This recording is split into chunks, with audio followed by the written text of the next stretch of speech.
सांगली मिरज रोडवर 67 अनधिकृत खोक्यांवर महापालिकेचा हातोडा।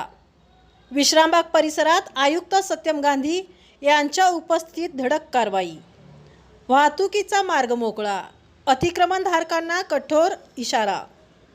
सांगली मिरज कुपवाड शहर महानगरपालिका प्रशासनाने अनधिकृत बांधकामाविरोधात आक्रमक भूमिका घेतली आहे। काल सांगली मिरज रोडवरील विश्रामबाग चौक, जुना जकात नाका आणि दांडेकर बाजार समोरील तब्बल 67 अनधिकृत खोक्यांचे अतिक्रमण हटवण्यात आले। ही कारवाई आयुक्त सत्यम गांधी यांच्या थेट निर्देशानुसार आणि अतिरिक्त आयुक्त राहुल रोकडे यांच्या उपस्थितीत पार पडली।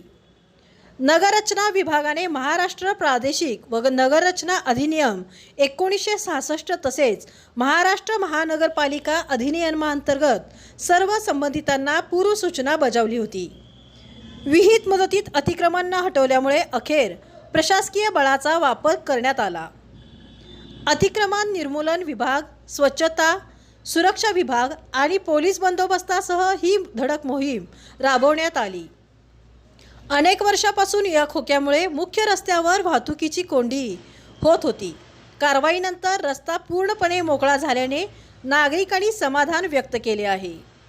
आयुक्त सत्यम गांधी यांनी स्पष्ट इशारा दिला आहे, सार्वजनिक जागेवरील अतिक्रमण सहन केले जाणार नाही।